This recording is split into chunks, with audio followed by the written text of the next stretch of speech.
Welcome to Corvette Today, the podcast that talks about everything Corvette, with your host, Steve Garrett, MC and DJ at one of the largest Corvette weekends in the country, Corvette Fun Fest, president of the Corvette Club of Kansas City, Missouri, and radio disc jockey at the #1 radio station in Kansas City for over 40 years. Here's Steve Garrett. Thanks for listening to Corvette Today, the podcast that talks about everything Corvette. I'm your host, Steve Garrett. I appreciate you tuning in. You can listen to Corvette Today on all podcast platforms like iTunes, Spotify, Google Podcasts, iHeartRadio, Apple Podcasts, Anchor.fm, Pandora, Stitcher, Audible, Adori Labs, and many more. You can also listen on your smart device. Just say, "Hey Google" or "Alexa, play the podcast called Corvette Today," and you're connected. Also, visit the Corvette Today website. It's CorvetteTodayPodcast.com. And while you're on the website, click on the link for the new Corvette Today merchandise store. There you can purchase Corvette Today hats, t-shirts, jackets, koozies, coffee cups, mouse pads, and much more. You can also sign up for Corvette Today notifications, updates, and information at corvettetoday.ck.page. And don't forget, join the Corvette Today Facebook group. We now have 3,000 members in the group, and I'd love to have you as a member as well. And I'm also excited to tell you about the new YouTube channel for Corvette Today. Be sure and check out your favorite Corvette Today podcast now on YouTube. First, I'd like to thank our flagship sponsors of Corvette Today, Corvette Fever magazine. Corvette Fever has been relaunched with an online and printed version. The online version has incredible interactivity with hidden photos and information, and the printed version is like nothing you've ever seen before, huge and glossy. Get your free online version at CorvetteFeverMag.com. You can also sign up for the printed version there as well. Corvette Fever magazine, come along for the ride. Also, MidEngineCorvetteForum.com. If you'd like to join a new vibrant forum that focuses on the new mid-engine C8 Corvette, it's free to join this friendly community. You'll meet a lot of fellow Corvette enthusiasts like yourself at MidEngineCorvetteForum.com. Also, a shout out to CanadianCorvetteForum.com, welcoming Corvette owners from around the world. My guest on Corvette Today works at a premier late-model GM performance shop in Michigan called CT Performance. Whether it's your Cadillac, Camaro, C6 or C7 Corvette, CT Performance can elevate the horsepower and your miles per hour of your Corvette to amazing levels. Chris Wells, the founder and owner of CT Performance, is with me today on the podcast. Chris, welcome to Corvette Today.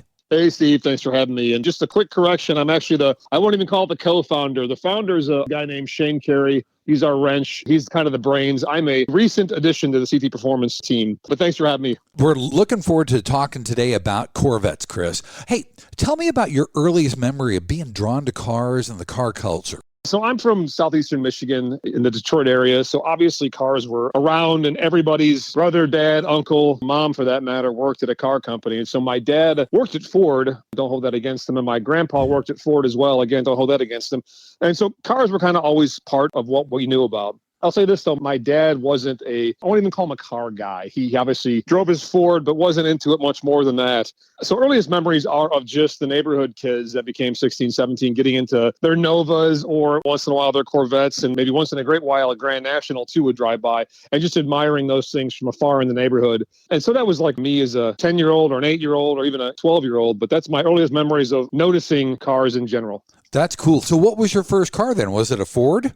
Well, unfortunately, my first car was indeed a Ford. Yes, it was. And I actually did a YouTube video on this car. And it was a 91 Ford Mustang that I had busboyed and dishwashed and cooked my way to getting about 30% of the down payment for. So I saved, actually, no, it was 30% of the car's purchase price.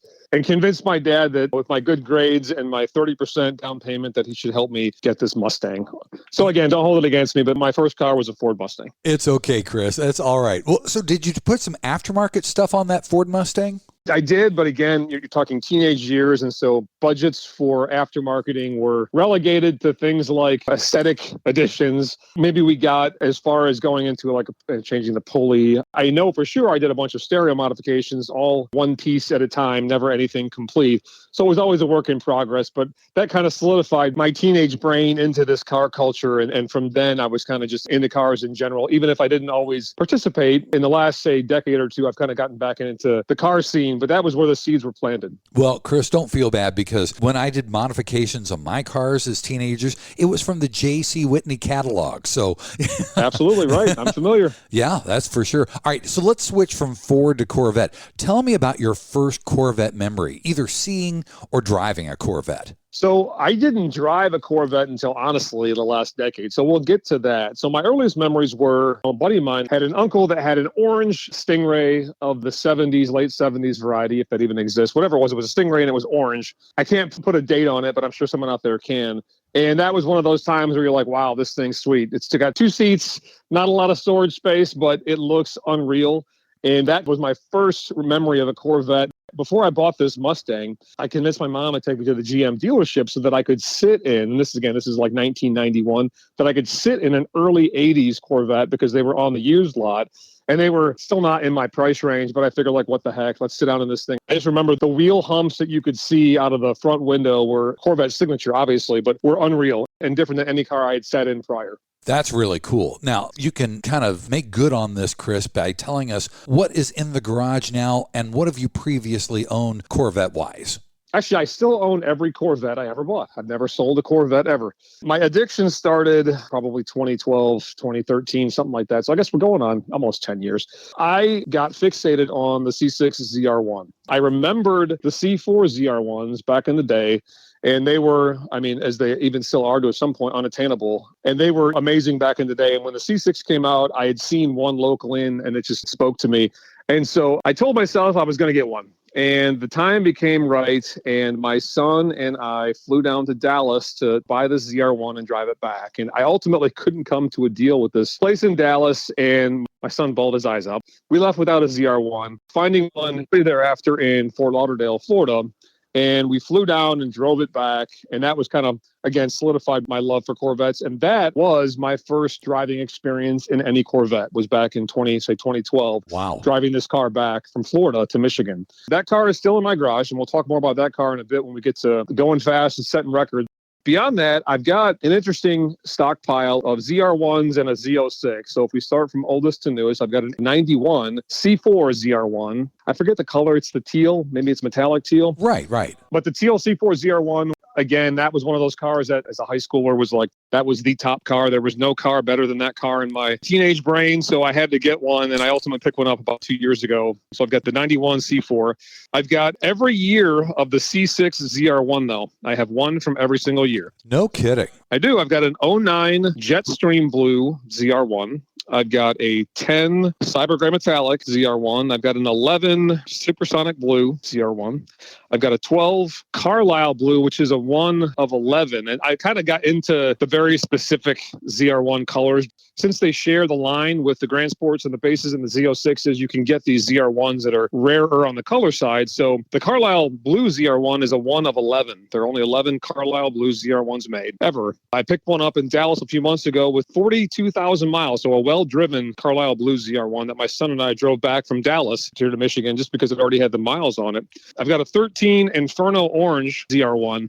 I've got one Z06, which is an 08 Jetstream Blue. So I've kind of got the array of C6 ZR1s, and I'm still looking for one or two more to fill out the rarer colors if I can find them. But honestly, they're becoming expensive. Not that they aren't already, but they're becoming more expensive, and they're becoming hard to find in general. So I'm keeping my eyes open. But my garage is full of Corvettes, and I love them. Corvettes are it for me. Well, you're a man after my own heart, Chris, because I look at the C7 ZR1s every single day online. Right. I've got a 2014 C7, what I call the carbon fiber edition Stingray. Everything that was black or black metallic, which General Motors calls carbon flash, has now been replaced with carbon fiber. Love it. Inside, outside, engine bay, everything. But I look at those ZR1s and just drool. I tell you what, though, let's take a quick break, Chris, and in segment number 2, we're going to talk about your aftermarket business on Corvette Today. American Hydrocarbon, your one-stop shop for custom interior, exterior, and engine bay items for your C4 through C8 Corvette. We can help you create a custom look for your Corvette with carbon fiber or 10 different color patterns and styles.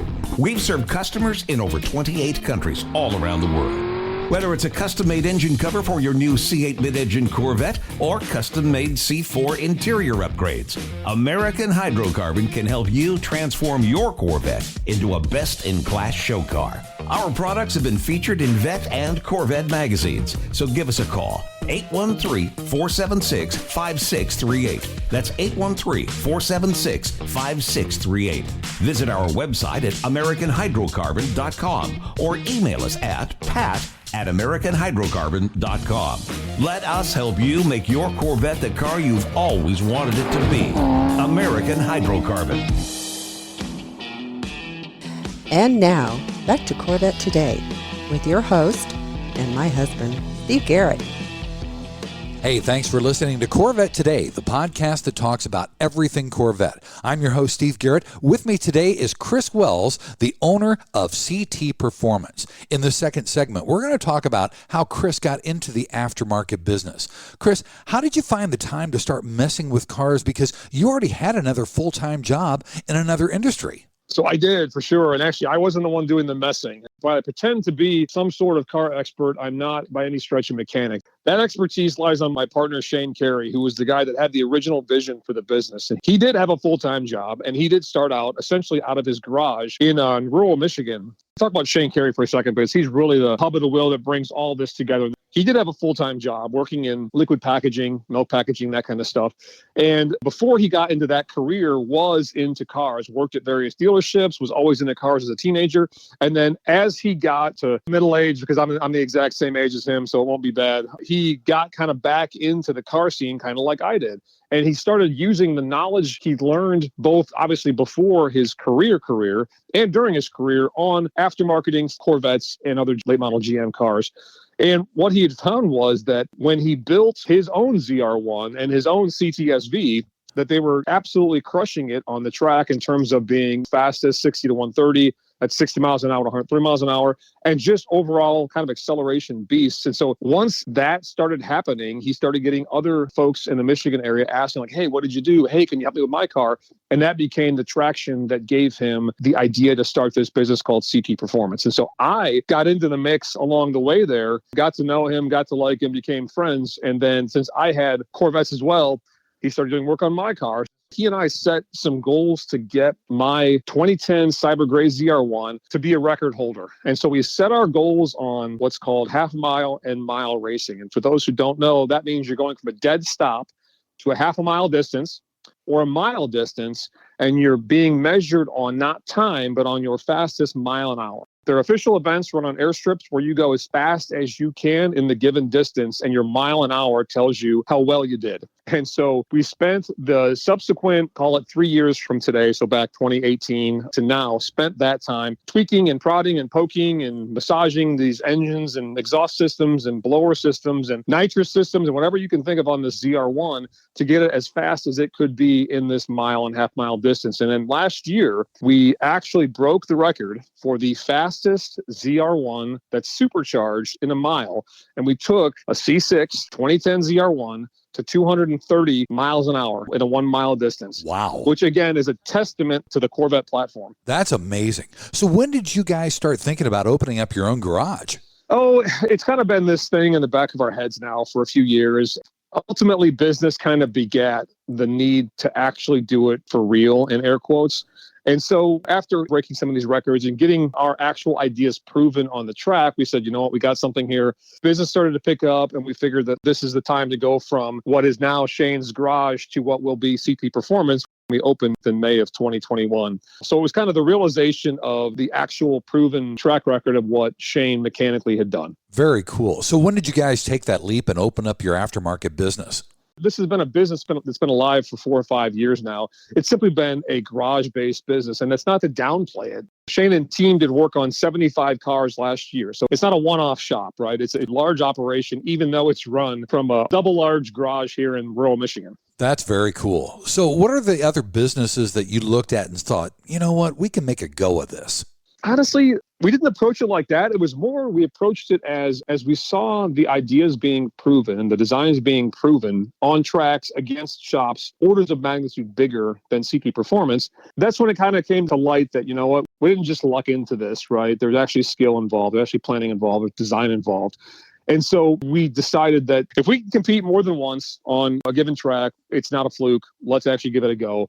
I'm 47, Shane's 48. We're at that time in our lives where we're looking for new adventures, and it just felt right. So, like I said, the opening of CT Performance will take us from a 4-car garage into a 12,000 square foot facility here. And the nice bit is, and was important for Shane especially, is we're keeping it in rural Michigan. So literally we're in a very small town about 55, 60 miles from Detroit. But we very much have the southeastern Michigan feel, but we're out in the cornfields at the same time. Well, I admire both of you, Chris, for getting out there and doing it on your own. It sounds like all you need is an airstrip close to the shop. Right. That would be amazing. And you've got the records to back you up and prove it. And with working with 75 cars last year, you're on the way. Appreciate it. Chris, let's take our final break, and when we come back in segment number 3, we're going to talk more about CT Performance, some of your records, and what you offer Corvette owners on Corvette Today. VetFinders.com is the Internet's original Corvette classified ads website, with classified ads starting at just $25, and every ad runs until your Corvette is sold. If you're in the market for a Corvette, VetFinders.com has over 500 Corvettes for sale from all around the USA and Canada, and covering all 8 generations. Visit VetFinders.com, the Internet's destination for buying and selling Corvettes. That's VETTE Finders.com. Hey, honey, are you awake? I am now. I can't sleep. Since turning 50, I keep dreaming of a red door and a blue door, somehow knowing there are only choices for retirement. Okay. Through the red door, we outlive our money. We have to rely on our kids. We're stuck on a fixed income. It's terrifying. Yeah, that would suck. But through the blue door, our money outlives us. We retire on our terms. Our kids stay our kids, not our caretakers. We make work optional. Yes, that's much better. That's what I want too. But what do we do? We call True Wealth & Company at 913-653-8783. They specialize in helping successful people make work optional. They're our fiduciary Blue Door personal wealth managers. Hey, where are you going? It's 3 a.m. I can't sleep. I'm going to check out True Wealth & Company online at retirewithtrue.com. That Blue Door is going to be our retirement. 913-653-8783. Visit us online at retirewithtrue.com. Investment advice offered through True Wealth & Company, LLC, a registered investment advisor in the state of Kansas. This is the Corvette Today podcast with Steve Garrett. Hey, thanks for listening to Corvette Today, the podcast that talks about everything Corvette. I'm your host, Steve Garrett. With me today is Chris Wells from CT Performance. We've had an incredible story so far, and we want to talk about, in this third and final segment, more about CT Performance, some of your records, Chris, and what you offer Corvette owners. Now, you hold the Corvette record. Talk a little bit more about that, because 230 miles an hour in a ZR1 is really impressive. No, appreciate it. And we've got to be very specific. It's the C6 ZR1 supercharged Corvette record. There are other Corvettes that have gone faster for sure. But if you slice it down to a ZR1 that's supercharged, we've got the fastest C6 in the nation right now, or in the world for that matter. And so that record took, I would call it 2 years of R&D, multiple motors, multiple supercharger designs, tweaking essentially every part of the Corvette system, the fuel system, the air system, the tuning obviously is a huge part of what goes on, and just a lot of trial and error. That car itself dynoed at 1,100 wheel horsepower. Wow. And that's what it takes to get into the, call it the teens, the 2 teens. And then on top of that, 1,100 horsepower. And again, it's at the wheels. On top of that, we've got to spray 250 shot of nitrous to get us to about 1,400 wheel horsepower. And just getting that to the ground becomes a big problem, because the cars are designed for 640 crank horsepower, and they're getting fed a good dose more than that with our setup on this car. It's interesting. That's what it takes to get to 230 in a mile, is about 1,400 wheel horsepower. Granted, traction is always our nemesis, and so we're still working on traction right now. Now, talk about the new facility for CT Performance, because with 12,000 square feet, this sounds like an awesome place. Yeah, we're excited. We're going from a 4-car garage into a 12,000 square foot facility. We've got 6 lifts that are installed right now. We've got a 5-axis CNC on the way. we're looking to do parts manufacturing. We work on late model GM performance. So while we have these records at these amazing miles an hour, our bread and butter is not these super high horsepower cars. It's essentially horsepower for anybody. If you need something as simple as an oil change, we could help. But intakes, exhausts, bolt-ons, all within our wheelhouse. Obviously, no job is too big or too small. But we spend a lot of time on making sure the customer's happy. And that's what's made the business grow. We've got an in-house dynamometer. So we've got a DynoJet dyno so we can show you before, after graphs on what our modifications have done. The solutions are all kind of built around the client. We know not everybody wants to spend a bunch on their car, and some folks do and some don't, and either way is okay. We also understand that each car is very personal and each person has their own goals. And that may not mean they're the same as our goals, which is perfectly fine too. So again, we focus on late model GM. So that means Camaros, CTSVs, Chevy SSs, G8s, the whole gamut. And obviously we get our share of C6, C5, C7, and once in a while, C8 Corvette come to the door. Very nice. Now, talk about what you can offer the Corvette owner with your products that you're going to be making and producing there at your new facility. Nothing is on our site yet in terms of a product, but what we can do is take the knowledge that we forge from these high horsepower, high mile an hour runs and back that down to what may break, what may work best, what may be able to be fixed before it's broken on a C6 or a C7 or whatever Corvette before it gets there. So even if you're not at the 1,000 horsepower level, which, obviously 99% of the population isn't, you can benefit from the fact that R&D has been done on these higher horsepower applications and understand that if we can do those well and they hold together and they perform, then clearly we can back that knowledge down to any level of Corvette build or other build for that matter. And you can be ensured that you're getting a quality product based on that experience. Very nice. Now, in prepping for the podcast, I was reading about these blue twin Corvettes. Talk about those because that's a really cool story. Happy you brought those up. So I forgot all about them until you mentioned them, to be honest. So yes, we had this idea. I mean, if you look at forced induction in general, you have this kind of epic battle between turbocharged and supercharged. Right. Furthermore, and I'm going to get on a tangent here, so please excuse my blabbering for the next couple minutes because I'm passionate about this bit in particular. If you look at these half mile and mile races, there's another complete sport called roll racing where you're on a track and you're racing between, say, 40 and 140 mile an hour. It's dominated by these all-wheel drive cars. So you can imagine the Lamborghini Huracans, the GTRs, and the Audi R8s, all of these exotics that are orders of magnitude more expensive than a Corvette. We think a Corvette can play on that platform and win. These exotics are out there with high price tags doing 2,000 horsepower more to bring home wins. And we think a Corvette can play on that stage. So that begat this idea of these blue Corvette twins. And so what they are is as follows. I've got a 2008 Jetstream Blue Z06 and a 2009 Jetstream Blue ZR1. So identical looking Corvettes in color, different models, but identical looking. We figured we could do the following. We could pit the supercharged car, that is the ZR1, against what we're going to make a turbocharged car, which is the Z06. And our goal here is to build these cars to be identical except for their forced induction bits. The motors will be nearly identical. They're going to be aftermarket motors, both built at 7 liters or 427. The Z06 will have an iron block. The ZR1 will have an aluminum block.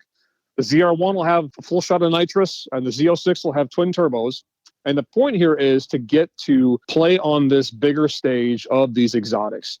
And our goal here with these cars is to, one, play on that stage, yes, but two, to play on that stage, we need to bring on the order of, say, 1,700 to 2,000 to 2,200 horsepower at the wheels, like an ungodly amount of power to make this actually happen. The problem then becomes the factory TR6060 transmission is not built. It's barely built for 1,000 horsepower. And so we're actually putting sequential gearboxes in both of these cars that are built for multi-thousand horsepowers and instant shifts. So we're using this as an R&D effort, yes, so we can figure out the sequential gearbox with these high horsepower applications and everything else we have to do along the way. We're also using it as a platform for getting into these higher end roll races and putting Corvette on the map, because right now Corvette is nowhere on that map. Unfortunately, we know the Corvette spectrum is a broad spectrum, but we're trying to push one of the ends of that spectrum to be high horsepower and fast so that we can, again, prove that we have the technology and the know-how to make the cars perform, and then to back that know-how into a guy who wants to drive his C6 base on a windy road on a Saturday afternoon and have a good time. That sounds like fun, Chris. Any other projects Corvette-wise in the works besides the twin blue Corvettes? No, I say no. The answer is yes, but there's so much little stuff going on here and there. I don't have anything spectacular to point at. The blue ones are kind of our center stage right now. We're always looking to push C6, C7 Corvettes further. Sure, that means horsepower, but it also means reliability. We have a lot of clients who ask us, hey, I want to do XYZ. Is it reliable? And we would say all of our builds are reliable. The question becomes at a certain horsepower level, how the driver drives the car. That becomes where reliability is ejected or not. Right. So no, to answer your question, the blue ones are kind of our focus, but that said, we're always kind of got our fingers meddling in Corvette stuff here and there. And again, the co-owner here, Shane Carey's got a Corvette ZR1. I've got one. They're our passion. And so that's where all this comes from. Very cool. Are there any industry shows for Corvettes that you guys are going to be exhibiting at where people can come meet you and talk about horsepower? So this year, not Corvette specific, we'll be at 4 events this year. 2 of them are run by the ECTA. That's the East Coast Timing Association. Their website is ectamile.com. Okay. They run these airstrip events, essentially. So we'll be at those 2 this year, and those are on our website also, which I'll mention later on. We do look to be at places like SEMA, and there's Corvette events around in the Detroit area, which we're not tuned into yet, but I want to be, because I love to get these cars in front of Corvette enthusiasts. And when we go to these events, people appreciate the Corvettes, but it's obviously a heterogeneous event in terms of cars. Very cool. Now, how can people, if they want to get their car boosted, how can they reach CT Performance? What's your social media? The whole 9 yards. Sure. So you can reach us on our website at ctperformance.com. We're very active on Instagram. Our Instagram handle is at ctperform. On Facebook, you can find us and search for CT Performance. You can give us a buzz at 517-851-2262. And that's the main ways. Honestly, the website is the best way to catch us. You can actually, if you want to talk about a build, you can fill out our build form there and we can get in touch with you and explain what the options are and what costs are involved and what the timelines are like. So that's our easiest spot. But Instagram is great too, because you get to see a lot of this stuff as it happens. You can see some behind the scenes on cars getting built. We'll have information about the new shop up there as well. Obviously, during these events, we'll be posting videos, and if we break any records, you'll hear about it on social media for sure. That's outstanding, Chris. Thank you so much for being on Corvette Today. The stories were great, and all the best of luck to you and your partner in the future. Appreciate it, Steve. Thanks for having me. Thanks again for listening to Corvette Today, and please be sure to tell your family, friends, and other Corvette enthusiasts about the Corvette Today podcast. And thanks to our flagship sponsors, American Hydrocarbon at AmericanHydrocarbon.com and True Wealth & Company at RetireWithTrue.com. You've been listening to Corvette Today with Steve Garrett. If you'd like to contact Steve with any thoughts on the podcast or ideas for guests on Corvette Today, you can email him at stevegarrettdj@gmail.com. That's stevegarrettdj@gmail.com. Garrett has 2 R's and 2 T's. Or connect with Steve on social media on Facebook, Twitter, or Instagram using @SteveGarrettDJ. Thanks again for listening to Corvette Today.